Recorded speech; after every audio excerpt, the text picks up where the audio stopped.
Unang Kronika, Kabanatang 16, talatang 28 hanggang 34.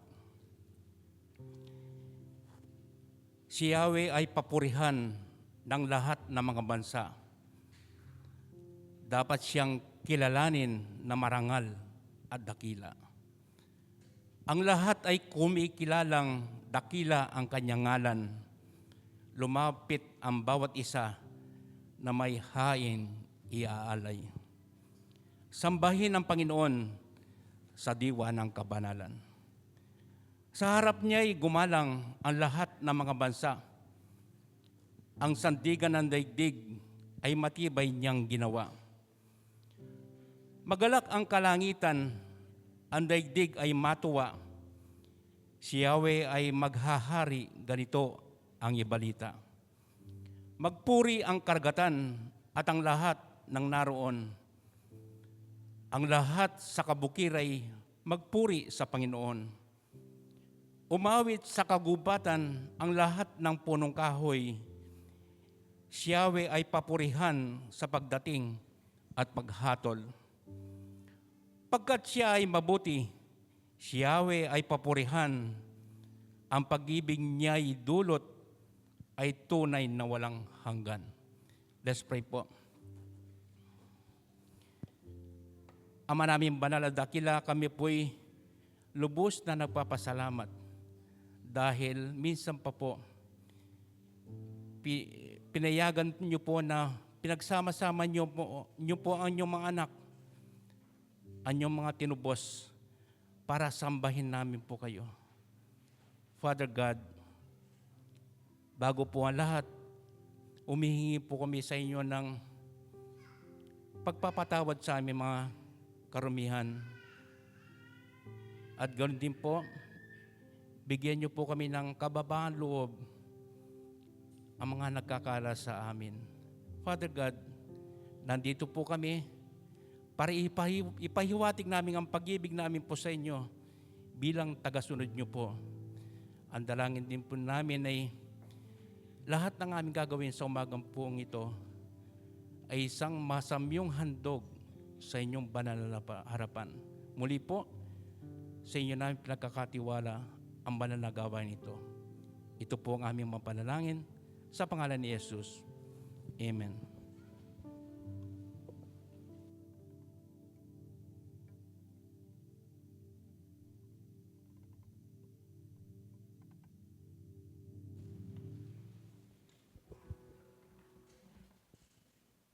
Tumayo po tayong lahat at sama-sama po nating awitan at sambahin ng ating Panginoong Diyos.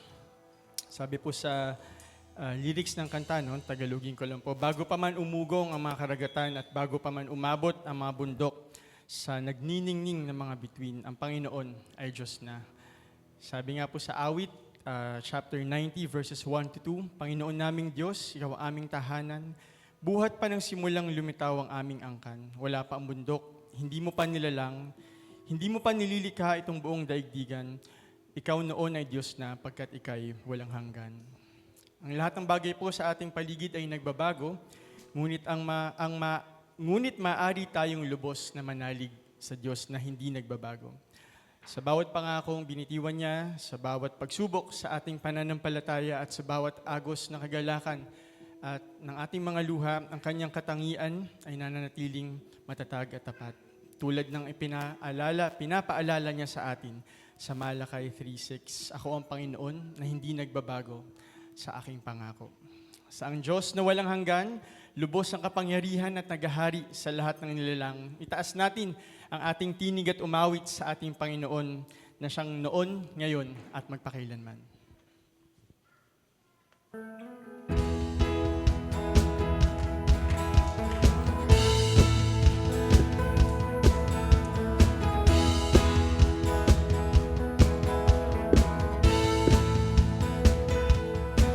Before the skies were born, before the oceans roared, before the mountains reached for the burning star, through all your words and ways, through every promise made, through every means of grace that reveals your heart. Let us sing, you are unchanging.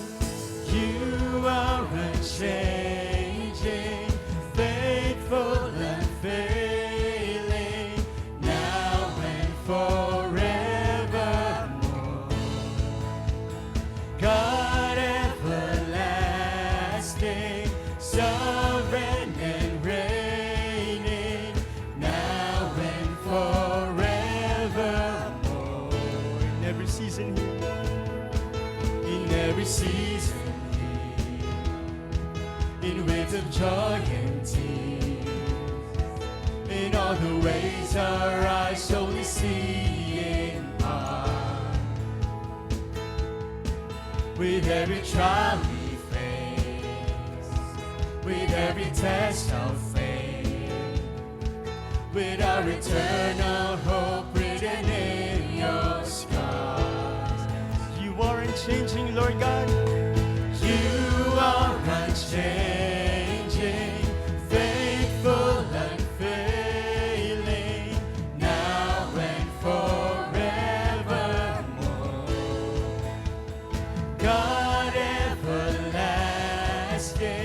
sovereign and reigning, now and forevermore.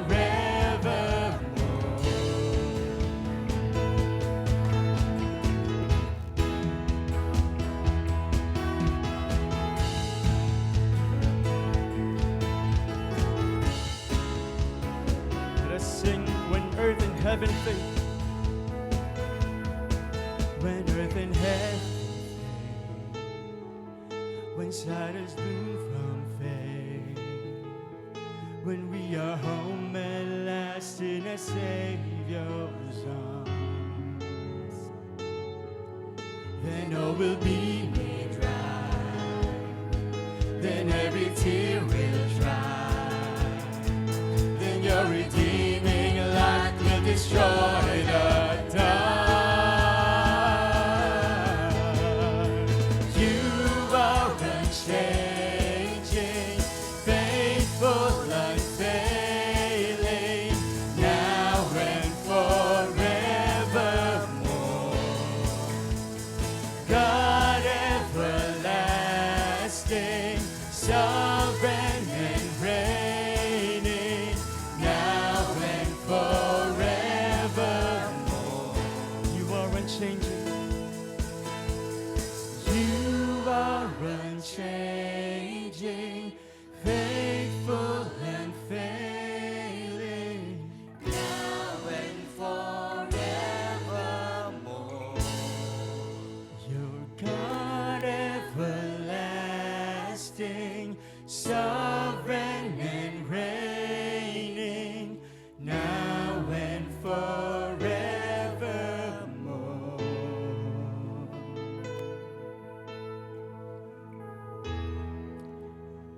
Sabi po sa Psalm 8, Lord, our Lord, how majestic is your name in all the earth. You have set your glory in the heavens. When I consider heavens, the work of your fingers, the moon and the stars which you have set in place, what is mankind that you are mindful of them? Human beings that you care for them. Amin pa nung Diyos, how majestic is your name in all the earth.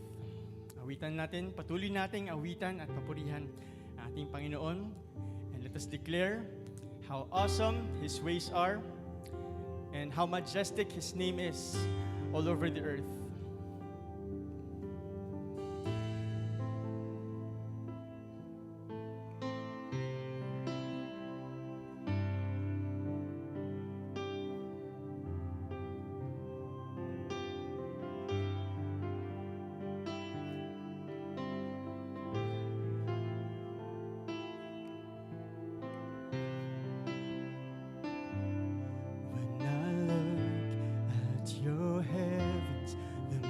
Stars you set in motion, oh God. I sing, oh glory and honor. What is man that you are mindful, the Son of Man, that you would care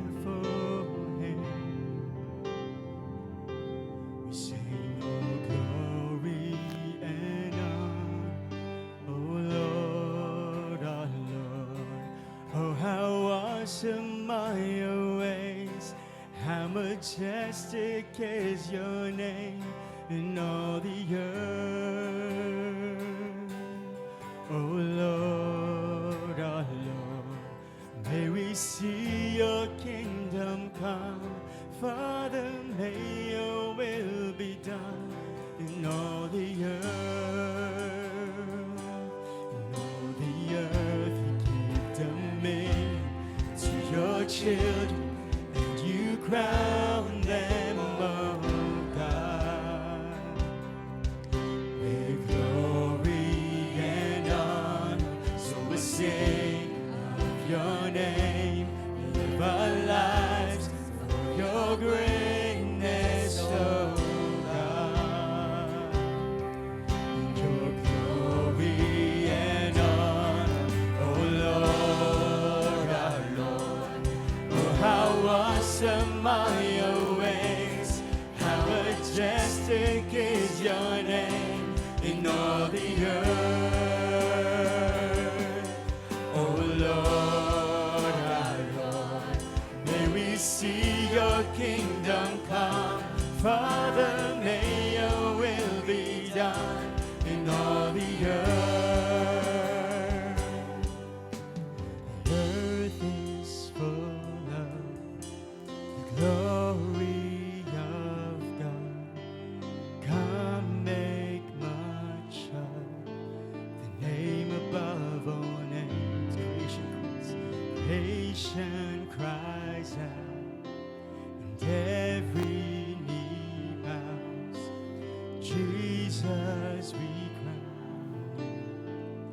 Oh Lord, our Lord, the earth is full of the glory of God.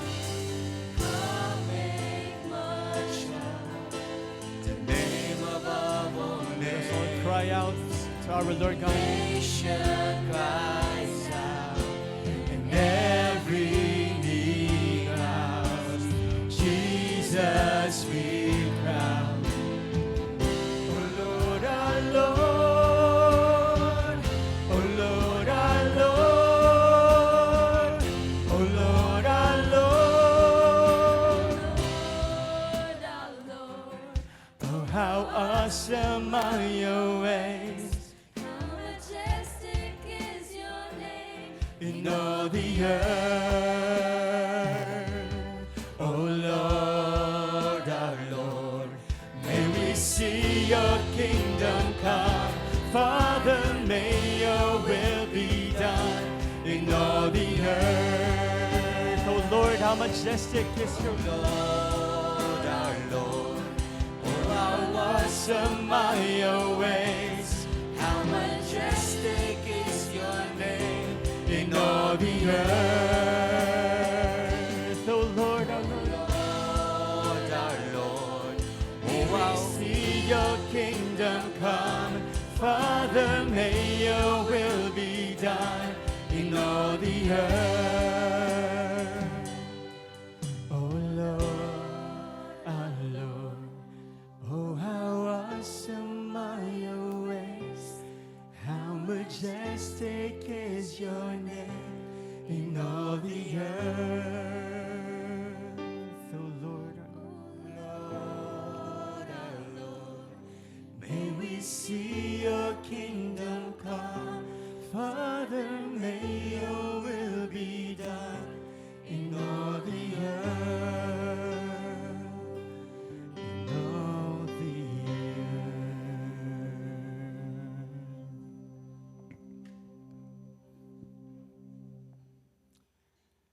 In a loud voice, they were saying, "Worthy is the Lamb who was slain to receive power and wealth and wisdom and strength and honor and glory and praise." Patuloy nating itaas ang pangalan ng ating Panginoong Diyos, ibigay sa Kanya pinakamataas na papuri at pagsamba, pagkat siya ang ating Diyos na buhay at Diyos na dakila. Ang Diyos na pinagmumulan ng lahat, ang Diyos na nagligtas sa atin. Purihin natin ang ating Panginoon.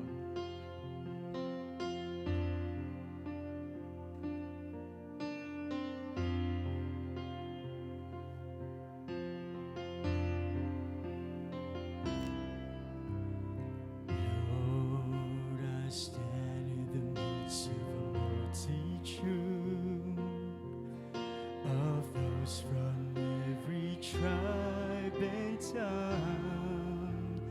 We are your people, redeemed by your blood, rescued from death by your love. There are no words good enough to thank you. There are no words to express my praise, but I will lift up my voice and sing from my heart with all of my strength.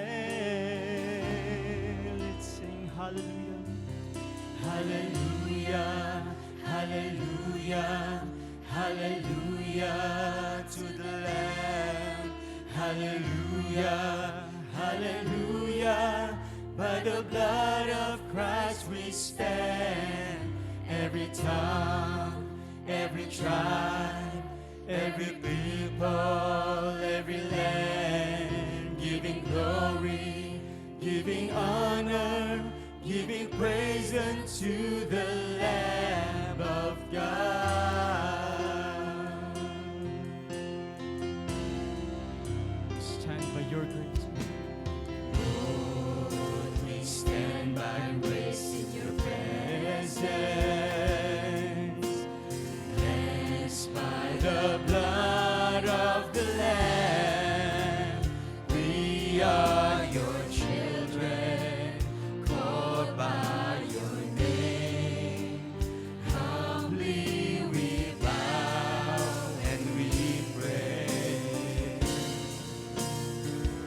Release your power to work in us and through us, till we are changed to be more like you.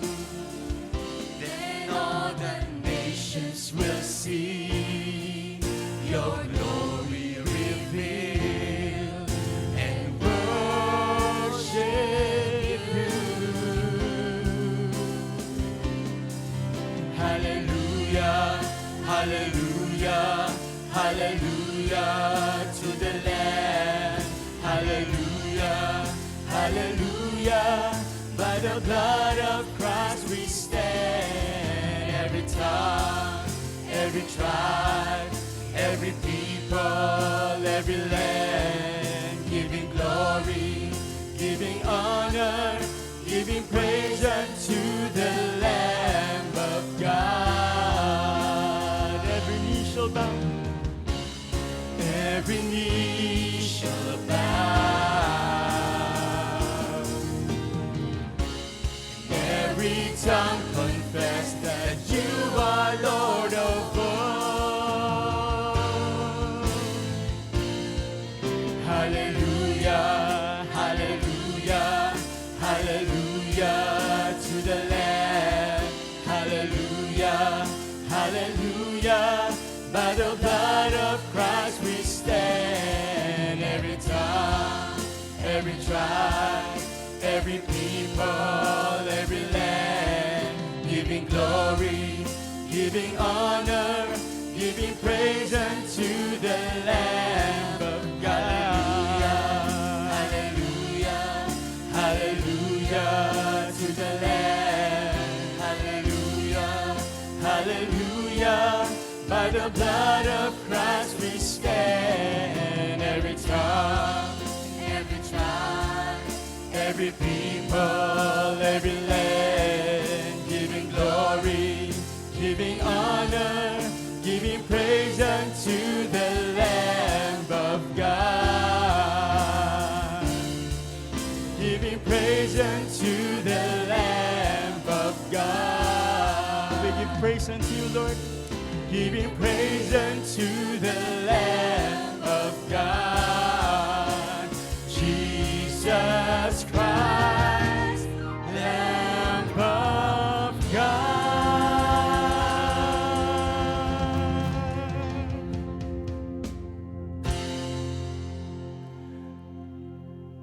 Once again, Lord, binabalik namin ang pinakamataas na papuri at pagsamba, ang lahat ng kaluwalhatian, kadakilaan, kapangyarihan, Panginoon, sa inyo lamang po, Lord God, nagmumula. Kami po ay lubos na nagpapasalamat, Panginoon, sa lahat ng ginawa niyo sa aming buhay at patuloy na gagawin, Panginoon, bilang inyong mga anak. Nawa sa sandali pong ito ay patuloy kayong maitaas at mapapurihan sa pamamagitan po ng mga awitin namin at maging sa lahat po ng parte ng aming gawain ngayong umaga. Nawa, Lord God, kayo lamang po ang maitaas, maidakila, Lord God, yung tanging pangalan lamang po. Muli maraming salamat po, Lord God, sa opportunity, sa pagkakataon po na ito na inyo po pinaghulob sa amin, na kami po ay sama-samang nakakaawit, sama-samang nakasamba, Panginoon, sa inyong tanging dakilang pangalan. Muli ang lahat ng ito ay inaalay namin sa matamis na pangalan ni Jesus na aming Panginoon at tagapagligtas. Amen. Amen. Bigay po natin ang pinakamalakas na palakpak sa ating Panginoon.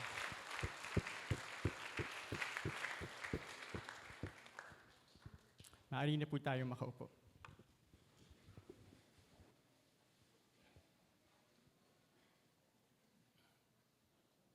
Tinatawagan natin ang mga kids pumunta sa harap.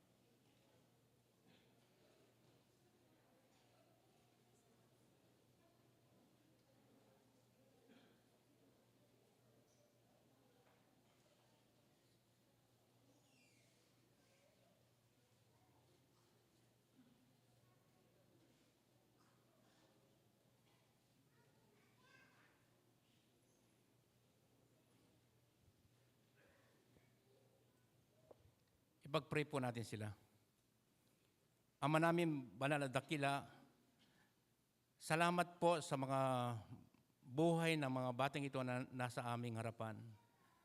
Dalangin po namin na i-bless niyo po ang mga parents o guardians na mga pangangailangan po nila.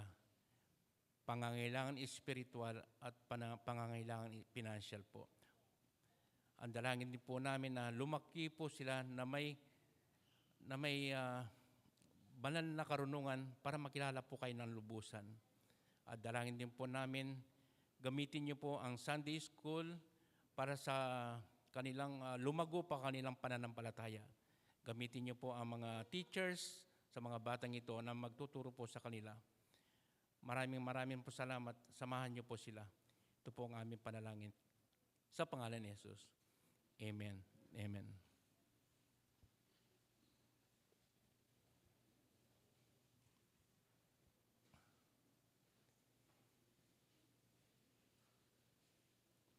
Ngayon lang po, nandito po ang ating mga prayer concerns na ilapit natin po sa ating Panginoon. Tatlo lamang po ito. Una po, continuous praying for all our pastors, elders, Bible study teams, our fellow missionaries, and to our brother and sister in Christ for giving us wisdoms and commitment to follow His godly wills. Pangalawa po, biblical and meaningful for all the activities of ABCOP communities. At pangatlo po, ito po ang importante, please pray for our loving country in recovering our national economy and resolve on political issues. Yun lamang po. Mag-pray po tayo.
Let's pray po. Father God in heaven, nandito po ang aming inahin na saganang amin ito po ang kailangan naming ilapit po sa inyo. Pero Father God, kayo po ang masusunod ng aming ikabubuti. At dalangin din po namin na ikapagkaloob niyo mga ito sa inyong kaparaanan. Muli po, ito po ang aming mga panalangin sa pangalan ni Jesus. Amen at amen.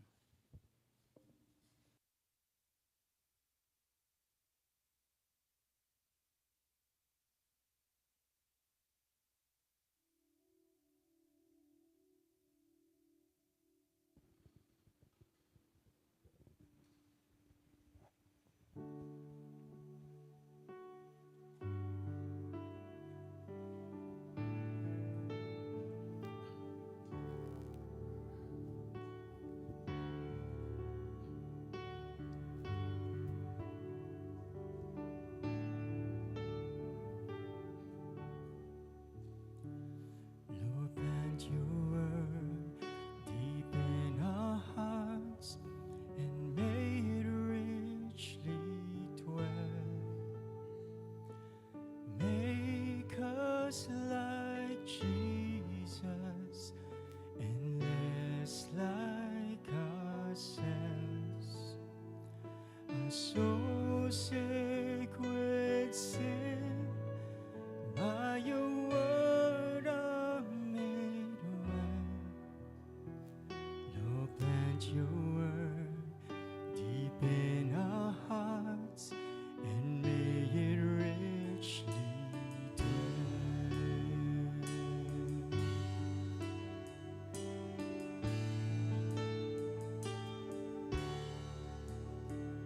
Lord, plant your word deep in our hearts to overflow in praise. Grant us a new song that sings of your fame. Where melodies rise as we lift up your name. Lord, plant your word deep in our hearts to overflow with praise.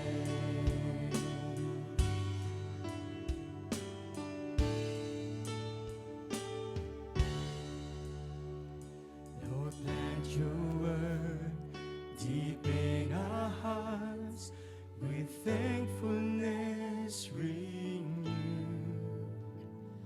for all that you are, for grace and for truth, for your sacrifice and a new life in you.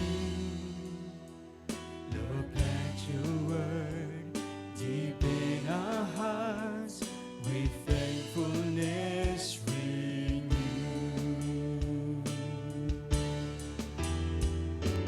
Plant your word within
Let's stand po. At pakibuksan po natin ating mga dalang Biblia sa James chapter 4 verses 1 to 10. Santiago, Kabanatang 4, talatang 1 hanggang 10.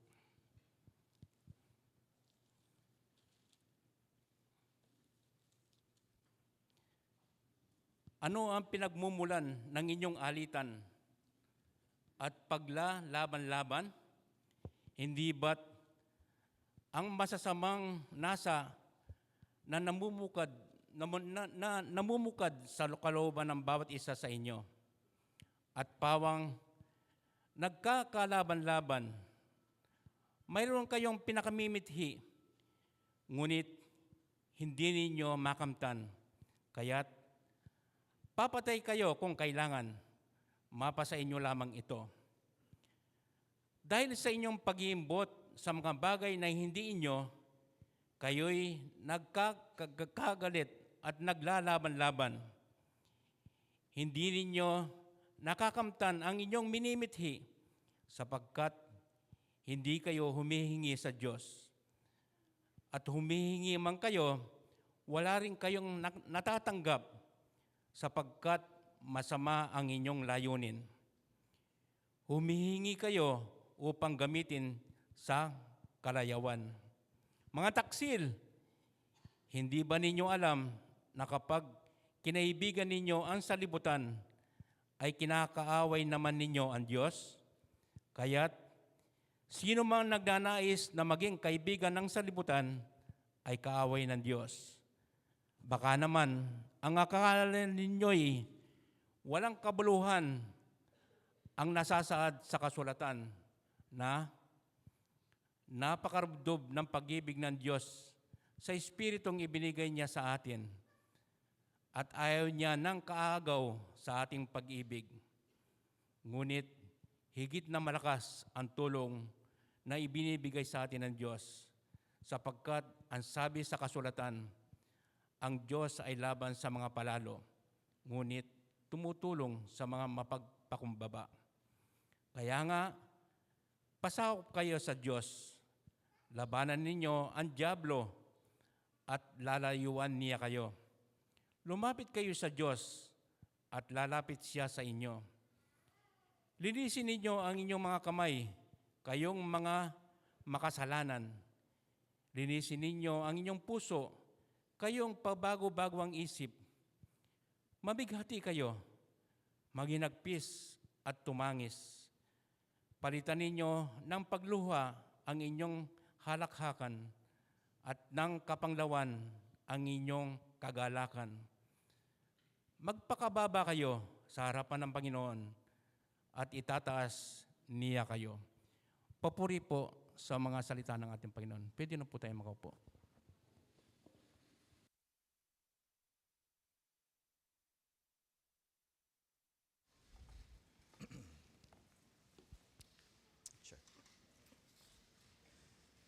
Magandang umaga po sa inyong lahat.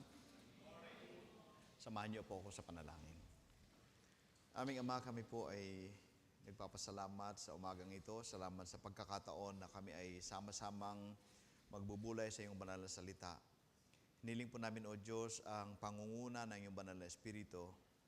Gabayan niyo kami, Panginoon, at buksan ang aming puso't isipan at ang buong pagkatao namin ay tumanggap ng iyong pagkilos at pangungusap sa amin. Bigyan niyo rin kami ng sapat na biyaya upang kami po ay tumugon ng ayon sa iyong kalooban. Kami po ay naniniwala na kayo'y kasama namin sapagkat kami po ay nagsasama-sama sa iyong pangalan sa oras na ito. Sa iyo po, Diyos, ang lahat ng kapurihan sa pangalan po ng Panginoong Yesus. Amen. Amen. Buksan po natin ang ating mga Bibles sa James chapter 4 verses 1 to 10. James chapter 4 verses 1 hanggang 10. Ito po ang magiging batayan, talata natin sa umagang ito.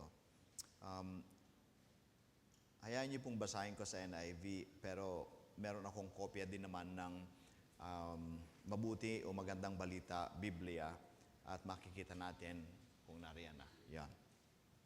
James chapter 4 verses 1 to 10 sa NIV. What causes fights and quarrels among you? Don't they come from your desires that battle within you? You desire, but do not have, so you kill. You covet, but you cannot get what you want, so you quarrel and fight. You do not have because you do not ask God. When you ask, you do not receive because you ask with wrong motives, that you may spend what you get on your pleasures. You adulterous people, don't you know that friendship with the world means enmity against God? Therefore, anyone who chooses to be a friend of the world becomes an enemy of God. Or do you think Scripture says without reason that He jealously longs for the Spirit He has caused to dwell in us? But He gives us more grace. That is why Scripture says God opposes the proud but shows favor to the humble. Verse 7, submit yourselves then to God, resist the devil, and he will flee from you. Come near to God, and He will come near to you. Wash your hands, you sinners, and purify your hearts, you double-minded. Grieve, mourn, and wail. Change your laughter to mourning and your joy to gloom. Humble yourselves before the Lord, and He will lift you up. Kung babasahin po natin ito, halos isa lamang ang pinaka-sentro at pinaka-imperative at napapaligiran ito ng mga sub-imperatives. At ang sinasabi lang ng talatang ito, I think yung pinaka-sentro talaga ay yung phrase na nagsasabing, magpasakop kayo sa Diyos. At yan po ang nais kong ibahagi sa atin, magpasakop tayo sa Diyos. Now, habang pinag-aralan ko ito, hindi ko masyado makuha yung pinaka-common denominator mula verse 1 hanggang verse 10. Pero clearly, parang si James, mula sa mga diniscuss niya, sapagkat ang pinaka-focus talaga ni James ay kung meron kang pananampalataya, dapat kita sa gawa. Kung ano man ang sinasabi mo, na pinaniniwalaan mo, dapat hindi mo lamang sinasabi yan, kundi dapat nakikita din talaga yan. Kung ikaw ay religious, dapat naipapakita natin yan sa araw-araw na buhay. So basically, very practical ang sinasabi at ang buong book of James. Ngayon, dito, parang random na sinabi ni James at in-enumerate ni James yung kalaban natin, yung naglalayo sa atin sa Diyos, yung naninira sa ating pamumuhay. At roughly, masasabi natin yung tatlong bagay na ito. Ito yung una, pagnanasa or the flesh, the desire or lust for pleasure, yung pagnanasa na naglalaban-laban sa ating kalooban. Pangalawa, yung sanlibutan na naglalayo din sa atin sa Diyos. At pangatlo, yung dyablo mismo. Medyo popular ito sapagkat mayroong mga aklat na ang title halimbawa ay The Flesh, the World, and the Devil.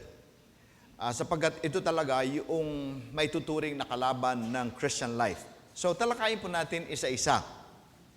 Una, yung pagnanasa para sa kalayawan. Familiar tayo dito sapagkat una, nararanasan natin ito na hindi naman lahat talaga ng gusto natin at hindi lahat ng alam nating tama ay malaya nating nagagawa. Laging merong labanan sa kalooban natin. At kung merong mga nag-i-illustrate dito mula sa Biblia ay yung Romans chapter 7 mula kay Apostol Pablo. Nang sabi niya, hindi ko maunawaan kung ang aking sarili sapagkat hindi ko ginagawa yung gusto ko. Sa halip, yung kinasusuklaman ko ang siya kong ginagawa. Ngayon, sabi niya, kung ginagawa ko ang hindi ko gusto, nangangahulugan na sumasang-ayon ako na mabuti nga ang kautusan. Kung gayon, hindi na ako ang may kagagawan niyon, kundi ang kasalanang naninirahan sa akin. So meron siyang pagkilala na naintindihan niya ang kalooban ng Diyos, ito ang dapat, ito yung tama, pero there's another law in me. Meron pang puwersa sa akin na kumukontra doon sa pinaniniwalaan kong tama at dapat ko yung siyang ginagawa. Para in simple terms, parang itong alam kong hindi tama na ako ay kumakain na matatamis, pero paborito ko talagang fruit salad. Alam kong masama ang soft drink sapagkat puro sugar yan, pero iba talaga ang hagod ng Coke na nagyeyelo na. Parang ganyan. Alam kong mali, pero gusto kong gawin yan. Pero ang kaibahan nito, hindi simple appetite. Ang problema, ang appetite natin na nasusumpungan natin at work in our bodies ay sinful. Yun ang problema. Hindi lang ito unhealthy physically, kundi sinful, labag sa kalooban ng Diyos. Sabi ni Apostol Pablo, may kakayanan akong naisin ang mabuti, ngunit hindi ko nga lamang ito magawa. Yan ang problema.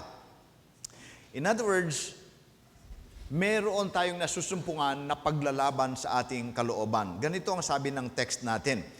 Saan ang gagaling ang inyong mga alitan? Ito yung mga manifestations ng problema sa loob. Yung alitan at pag-aaway-away. Relational problem. Hindi ba't nagmumula yan sa mga pagnanasang naglalaban-laban sa inyong kalooban?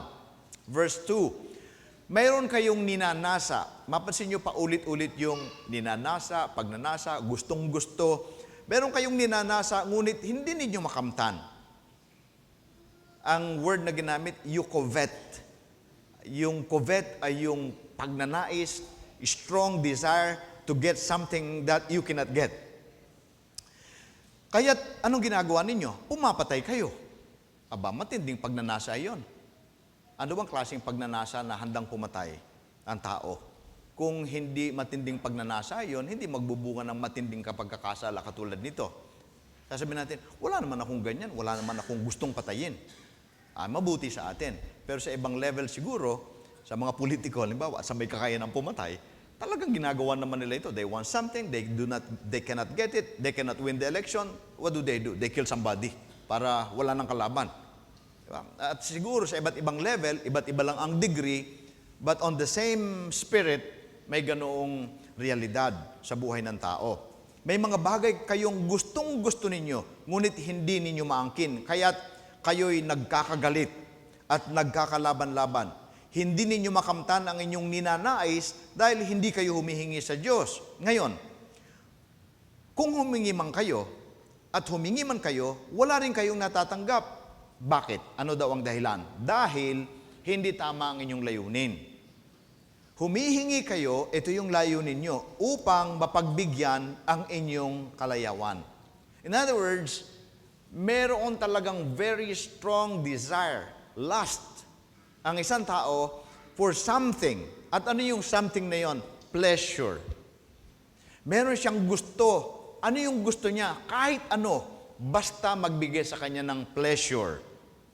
Ang mga nabanggit dyan, ang manifestations ng pleasure na ito, na hindi na pagbibigyan, alitan, pag-aaway-away, pagpatay, pagkakagalit, paglalaban-laban. Ang pinag-uugatan niyan, yung strong desire para mapagbigyan yung kanyang hangarin, mapagbigyan ang kalayawan. Sa Bible, meron tayong mga examples na makikita na ang isang pagnanais ay nagbubunga ng kung samot-saring kasamaan. Ang isang pinaka-classic example siguro dyan sa pagnanais na yan ay yung desire to get rich, yung desire na yumaman. Halimbawa, sabi ni Apostle Paul sa 1 Timothy chapter 6 verse 9, ang mga taong naghahangad, yung nagnanais, nangangarap na yumaman ay nahuhulog sa tukso. Sa isang bitag na mapanira at walang kabuluhang mga hangarin na nagdadala sa kanila sa kamatayan at kapahamakan. Sapagat ang pag-ibig sa salapi ang siyang ugat ng lahat ng kasamaan. Ang sobrang paghahangad. Napansin niyo yung mga words doon? Yung pag naghahangad yumaman, merong hangarin, merong pag-ibig sa salapi, sobrang paghahangad ng salapi, ang nagtutulak sa iba na tumalikod na sa pananampalataya. Nakakita na ba kayo nun? Na because of so much desire for money, tumalikod sa Panginoon. Nananalangin, Panginoon, pagpalain nyo ang negosyo, bigyan nyo ako ng trabaho, makapag-abroad lang ako. Yung mga ganyan ba? Nung sinagot ng Diyos, wala na. Nakalimutan ng Diyos. O kaya naman, Lord, gusto kong magkaroon ng ganito, gusto kong magkaroon ng ganito. At ang sabi diyan, because of that desire, nagnanais na silang magkaroon ng pera sa anumang paraan. kahit kasalanan, gagawin nila. So, lumalabas na yung paghahangad sa kayamanan po pwedeng maghulog sa pag-iimbot, pandaraya, panlalamang, pagnanakaw, and we see that around us happening. Siguro sa level natin, hindi naman ganun kalala. Pero manood ka ng balita, makikita mo kung paano ang mukha nito na pagnanais na yumaman. Makikita mo talagang nakakasuka ang itsura sapagkat wala nang iginagalang, wala nang prinsipyo, basta makuha nila ang gusto nila, they would do anything, practically anything. And that's, I think, is causing so much problem in our society. Paghahangad halimbawa ng relasyon o kaya paghangad ng pag-ibig. I don't know kung paano ito ilagay sa maayos, pero yung lust for pleasure in the flesh na nahuhulog sa pagpatol sa halimbawa sa isang sinful relationship. Pagpatol sa asawa na may asawa because of the desire to please himself or herself. Actually, makikita mo sa Romans na pinabayaan na sila ng Diyos sa kanilang mga sinful desires na nagbunga ng kabaklaan, katomboyan. At in fact, sabi ng Bible, hindi sila nasisiyahan, nag-iimbento na sila ng kasalanan. Ang desire, ang purpose, to serve their own desires, para mapagbigyan ng kanilang pagnanasa. Ewan ko kung merong limit ang kasalanan ito.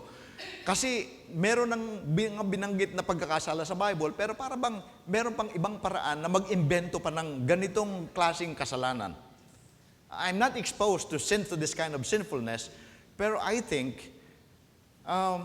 there's just so much sinfulness and immorality going on dahil sa masamang pita ng laman. At yan ang kalaban ng Kristiyano. Dahil kahit na Kristiyano tayo, ewan ko sa karanasan nyo, nung kayo ba'y naging Kristiyano na biglang nawala na kayong desire to, yung flesh comes from the flesh. I think, binigyan tayo ng panibagong buhay ng Panginoon, pero makikita natin na ang Kristiyano hindi nagiging sinless, hindi siya nagiging completely, wala na talaga. For some reason, even Christians still have that appetite for something that is sinful. Sa tingin ko, hindi talaga yan katulad ng pagkakaroon ng sinful nature na talaga natin na parang hindi tayo converted into, hindi tayo nagkaroon ng new life, kundi I think there are factors sa buhay natin physically that really craves for something that's supposedly not sinful, pero dahil sa exposure natin sa iba't ibang temptation, yung hindi sinful ay nagiging sinful. Halimbawa, sexual desires. Supposedly, hindi sinful yan. Pero because of too much temptations, ang nangyayari, yung hindi sinful, naging sinful. Hindi kasalanan ng pera. Pero when you begin to entertain yung karangyaan, then nagiging sinful yan. Halos lahat ng bagay. If you like music, hindi sinful yan in itself. Pero you can find yourself na enjoying something that is sinful na mga musika halimbawa. In other words, it's part of life, bahagi ng buhay yan, kasama ng fallen nature natin, na yung mga desires na ito, na hindi supposedly sinful, becomes sinful because of temptation. So, yan ang kalaban natin. In fact, si Apostle Paul, meron siyang diin talaga na sinasabing, huwag ninyong pagbibigyan ang laman ninyo. Sa halip, mamuhay kayo sa diwa ng Espiritu o sa Espiritu. Dapat mamuhay kayo sa Espiritu at hindi sa laman. Ang gawain ng Espiritu, Galatians chapter 5, verse 22 hanggang pababa, makikita mo yung love, joy, peace, patience, kindness, goodness, faithfulness, gentleness, and self-control. Yun yung fruit of the Spirit.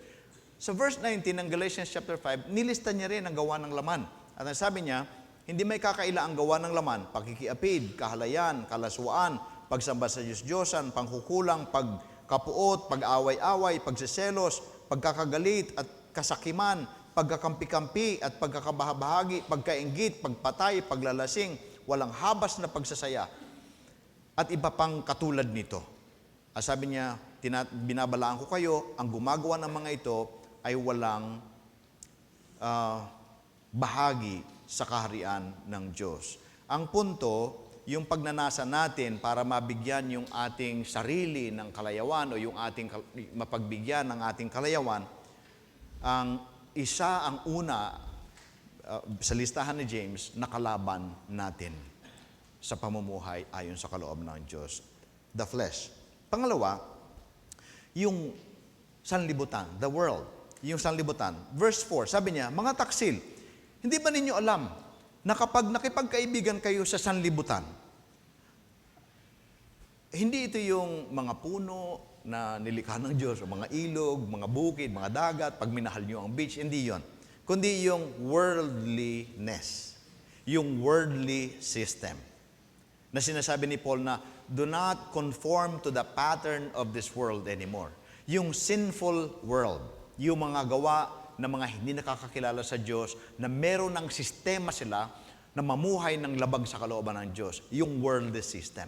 So, pag kinaibigan nyo yan, nakikipag-away na kayo sa Diyos. In fact, pag dininin mong Old Testament, ang ginagamit ng Bible dyan ay adultery.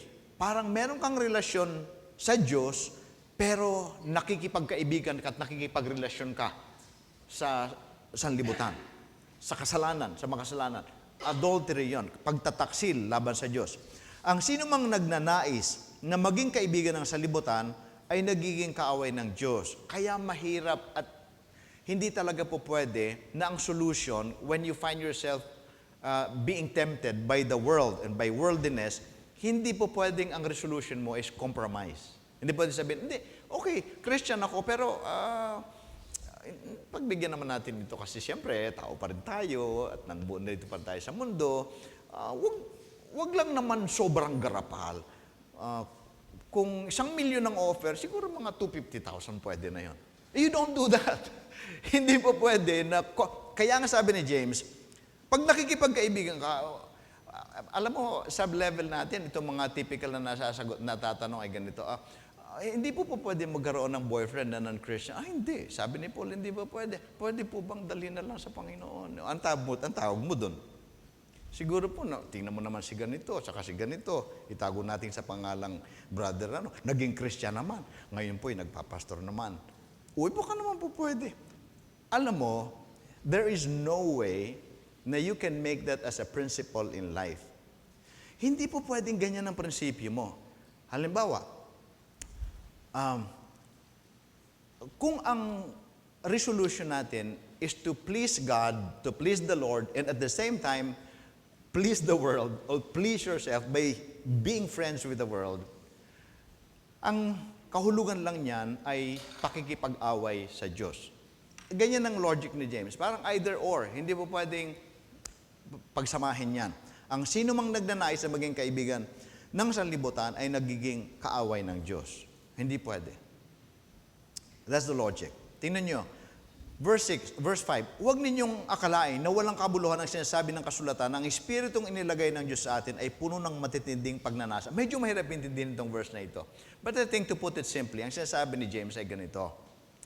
Binigyan ka ng Panginoon ng Espiritu niya. Could be the Holy Spirit or Spirit natin. And He desires that desire of the Spirit should be for Him. I mean, you could interpret it that way. Or, possible na God has given you His Spirit and He desires that Spirit should only be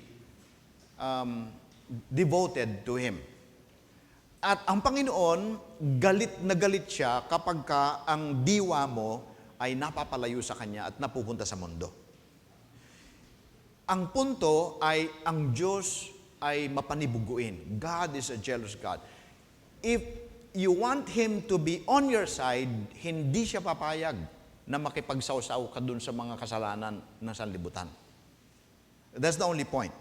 Now, tingnan yung verse 6. Ngunit ang Diyos ay nagbibigay ng higit pang pagpapala. Kaya sinasabi ng kasulatan, ang Diyos ay laban sa mga mapagmataas, ngunit pinagpapala niya ang mga mapagpakumbaba. Balikan ko lang itong ilang bagay tungkol sa worldliness. Si James din. Hindi si James Dean. Si James din. Siya din. Ay, hindi nyo nakilala yun, no? Pang matandala yata yun. Patay na ba? Yan. James chapter 1 verse 27, ang sabi niya ay ganito, ang relihiyon na dalisay at walang dungis sa harap ng ating Diyos, ibig sabihin yung pagiging makadiyos na tinatanggap ng Diyos, ay ito, pagtulong sa mga ulila at sa mga byuda sa kanilang kahirapan at pag-iingat sa sarili upang huwag mahawa sa kasamaan ng mundo. Ibig sabihin, kung sinasabi mong gusto mong mapalapit sa Diyos, relihiyoso ka, makadiyos ka, makikita yan kapag ka tumutulong ka sa mga naulila, sa mga mahihirap, at iniingatan mo ang iyong sarili upang huwag mahawa ng kasamaan ng mundong ito. You fight worldliness. Hindi ka sumasang-ayon sa sistema, makasalanang sistema ng mundong ito. 1 John chapter 2 verse 15, very familiar sa ating lahat ito. Huwag ninyong ibigin ang sanlibutan o ang mga bagay na nasa sanlibutan. Alam mo, dito mukhang ang iba naman ang context ni Juan. Mukhang ang nasa isip niya dito, yung material world. Yung physical world. Yung materialism. Yung desire for material things. Tingnan nyo. Yung pagkakasabi niya, ang lahat ng nasa sanlibutan, ang pagnanasa ng laman, yung mga ninanais ng laman na nabanggit natin kanina, ang pagnanasa ng mata, yung mga gustong nating makita, yung mga makikintab na bagay that attracts our eyes, our attention, and we desire for them. Ang pagmamalaki sa buhay or pride of life, na ito ay hindi nagmumula sa Ama kundi sa sanlibutan. And then, bakit ko nasabing yung materialism ito? Kasi, verse 17, mawawala ang sanlibutan. Same word. At ang lahat ng mga bagay na pinagnanasaan ng mga tao, mapaparam, sabi, mapaparam o mawawala ang sanlibutan ito at lahat ng bagay dito sa sanlibutan ito na ginugusto mo. Practically, ang sinasabi ni James ay anything that you see in this world, the material, the physical world, like na pinagnanasaan natin, ginugusto natin, gusto nating mapasa atin, could be anything like gusto ko ng ang ganda ng bahay na yan, gusto kong magkabahay ng ganyan, ang ganda ng gara ng sasakyan na yan, gusto kong magkaroon ng ganyan, gusto ko ng polo na yan, magkaroon ng ganyan, gusto kong yung pantalong yan, gusto kong mapasa akin, yung bagong cellphone na yan, yung television na yan, hindi na uso yung television, gusto kong magkaroon ng ganyan. I mean, it could be anything in this world. Could be anything fancy na natutuwa ang mata mo, ang ganda, gusto ko akin yan. Yan, nakakapogi, gusto kong mapaakin yan. Lahat na lang ng nasa mundong ito, kaya practically you spend your life to acquire. At ang sabi ni John, lahat yan, mapaparam, mawawala. Totoo naman yan, di ba? Can you imagine? Nag-ipon ka, nagtrabaho ka, o siyempre, hindi naman malaki yung sahod mo. Sana kung nagyumaman ka ng 30 years old, na-enjoy mo pa ng another 30 years. Pero kung karaniwan tao, nagsumikap ka, nagtrabaho ka, by the time na nakaipon ka, 70 ka o 65. Pag-retire mo, sabi mo, ngayon, i-enjoy ko ng buhay ko. Paano mo naman i-enjoy yung buhay mo 65 years old? Huwag papatayo ko ng bahay, patayo ka ng 2 palapag, di mo maakyat. Di ba? Sabi mo, hindi naman nawawala agad dyan. Lalo na kung bato. Oo nga, hindi mawawala. Pero ikaw mawawala. Ganon din. Ultimately, anything that you work for in this world, iiwan eh. Iiwan o mawawala. Mabubulok. Kaya nga, merong atake si James dyan eh. Kayong nagpapayaman, kayong mayayaman. Yung mga damit ninyo na inaanay, yan ang maghuhusga laban sa inyo pagdating ng araw. Kasi ang pagnanais, paghahangad na magkaroon, isa yan sa mga although sa henerasyon, mga bata-batang henerasyon ngayon, parang hindi ganyan. Pero sa mga henerasyon namin, sa edad siguro din namin, sa mga pinagdaanan namin, parang kami, yung medyo edad ko, may desire to get more, buy more, to acquire more. Kaya sa henerasyon namin, nangangarap kami ng sariling sasakyan, bahay, at iba pang mga bagay sa mundong ito. Pero yung mga bagong henerasyon, walang ganyan. Ba't ako bibili ng sasakyan? May Grab naman. Di ba? Wala pang maintenance. Di ba? Ba't ako magpapatay ng bahay? Di mag-rent na lang ako ng magara pa, maganda. Anyway, wala na. What do I do with my money? I invest them on my experience. We travel, we experience, parang ganyan. Pero in the end, you'll die with your experience. Di ba? Ganon din naman yun eh. In other words, whatever you do, ano man ang paglaanan mo, you work for the weekend, you work for pleasure, either to please yourself or to acquire more, pareho lang yan. Problema, dahil iiwan din lahat. At mapaparam, sabi ni John, mapaparam. Kaya do not love the world or anything in this world. Thirdly, yung diablo. So the flesh, the world, and the devil. Yung pagnanais natin, yung pagnanasa natin for pleasure, yung kamunduhan na alam mo, talo tayo. Kami mga preachers, talo kami pag nag-preach ang mundo. Kasi kami pag nag-preach, 2 hours lang, wala ngang 2 hours, 45 minutes, more or less 1 hour every Sunday. Pero ang mundo, nagpipreach 24 hours. Paglabas nyo mamaya, pagpunta nyo sa SM, magpipreach ang SM sa inyo. Sabi nila, bilhin mo na kami, bilhin mo na kami. Pag meron ka nito, gaganda ang buhay mo. Pag kumain ka nito, iba ka. Pag suot mo ito, pogi ka. Masasaya ang buhay mo. They preach every day, all the time. Paglabas mo ng SM, paghawak mo ng cellphone, ang cellphone mo nagpipreach all the time. Kung ano-anong message na nakukuha mo. Talo kami. You're exposed to the preaching of the world. And the world is convincing you, this is the way to live. Ganito dapat mamuhay. Ganito ang gawin mo. Huwag mong gagawin yan. Ganito dapat. Tinuturuan kayo ng prinsipyo. Ano ba mga prinsipyo na nakita natin sa mundo? Mabubuhay ka ng, you live one day, you live once, you only live once.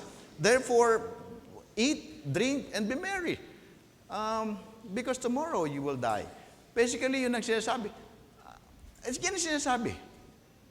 So, pabayaan mo na, maraming rules. Do not allow yourselves to be slave by rules. No rules. Let's enjoy life. Whatever you think is pleasurable, enjoy. Basically, ganon. Kung saan ka masaya, gawin mo.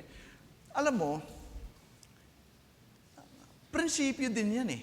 Katulad din ng prinsipyo na iba sa tinuturo ng Biblia at tinuturo ng mga preachers. Magkaiba lang ang prinsipyo. Ang problema, mas babad tayo sa tinuturo at sa preaching ng mundo. Kaya ang hawa, ang influence is very strong sa atin. Ang sakit niyan eh. Halimbawa, ang anak ko, kakausapin ko ng 15 minutes tungkol sa Diyos, tungkol sa buhay. Pero sa cellphone naman, talo pang nagko-call center eh. Di ba? Mga anak natin parang hindi ba? Bilangin ko ang oras mo. 4 hours. Minsan 5 hours sa umaga, 6 hours sa hapon, 4 hours sa gabi. Talo mo pang nagko-call center kasi kung nagko-call center, 8 hours lang yata. O 10. O sila, minsan 18 hours per day. Well, hindi totoo yan sa mga bata lang. Minsan sa mga magulang din, di ba? Dala-dala sa CR. Minsan nahuhulog pa sa inodoro eh.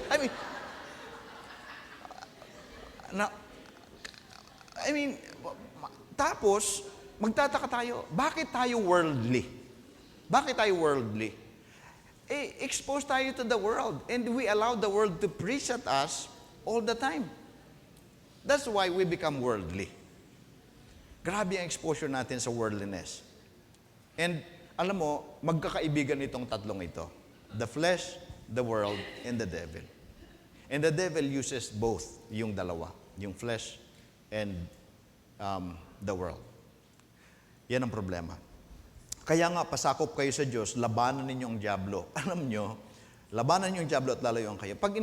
Magkaiba ang orientation dito. May mga Christians na ang paglaban sa diablo ay power encounter. Lumayas ka! Di ba? May desire, gumawa ng gustong mangalo niya. Sa pangalan ni Jesus, hindi mo mapapalayas yung ganong style, no?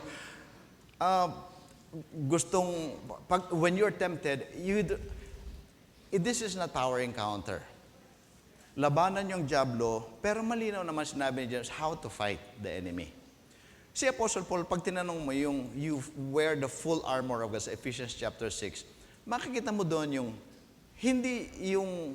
although ang itsura doon ay parang soldier, pero helmet of salvation, belt of truth, breastplate of faith. Sword, which is the word of God. Yung sapatos, readiness to share the gospel. Kita mo, hindi siya yung lumabas ka. Hindi ito yung parang ikaw ay lasing na nag-aamok sa daan. Lumabas ka, hindi ako natatakot sa'yo. That's not how to fight the enemy. The way to fight the enemy, according to James, even the rest of the scriptures, bagamat siyempre nagpapalayas tayo ng masamang espiritu, pero hindi ka naghahanap ng masasamang espiritu para palayasin lang sila.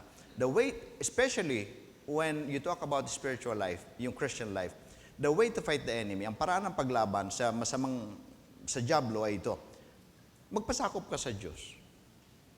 You submit yourself to God, labanan niyo yung diablo at lalawian niya kayo. Tingnan niyo to, verse 8, lumapit kayo sa Diyos at lalapit siya sa inyo.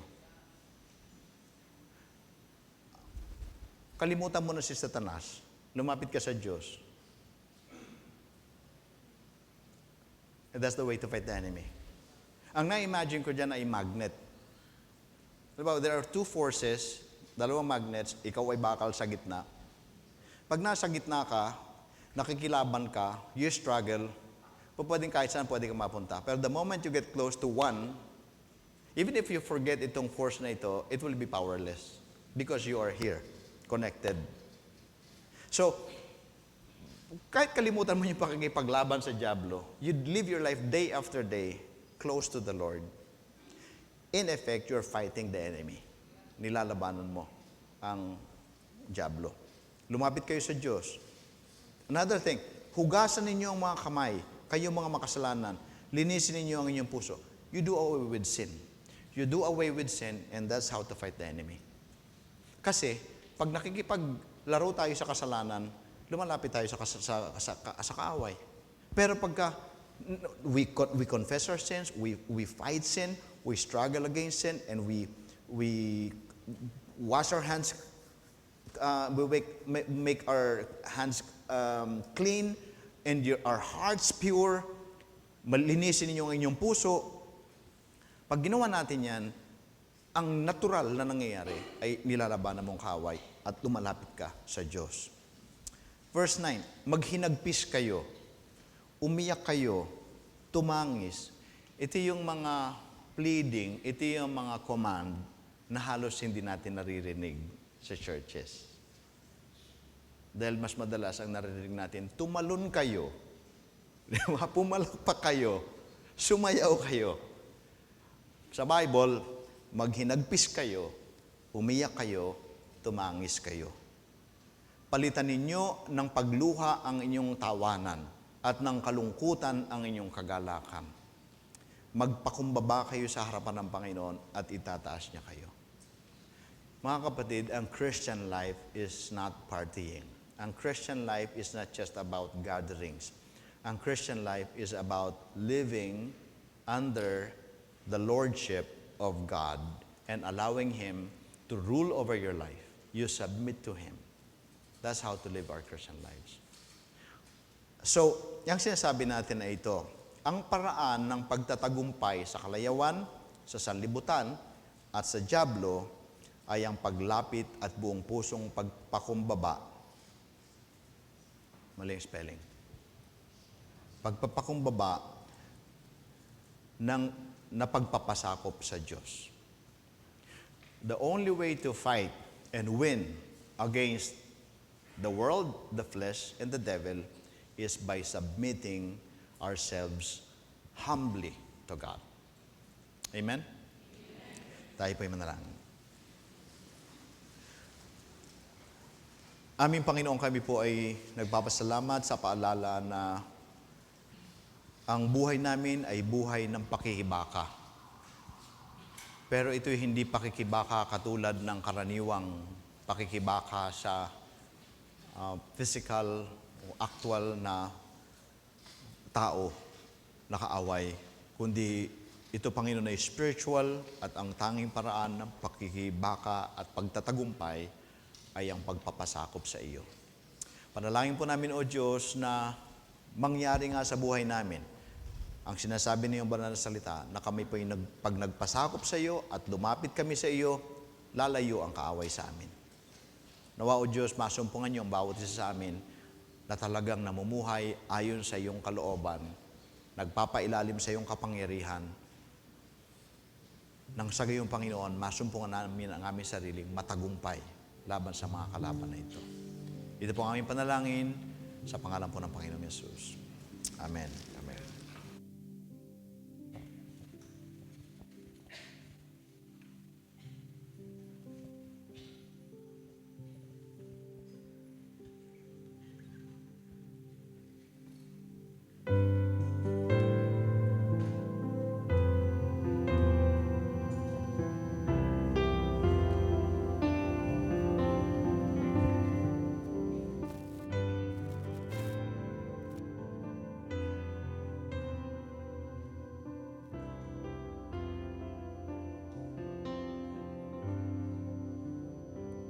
Great God of highest heaven, occupy my lowly heart. Own it all and reign supreme. Conquer every rebel power. Let no vice or sin remain that resist your holy one. You have loved and purchased me. Make me yours forevermore.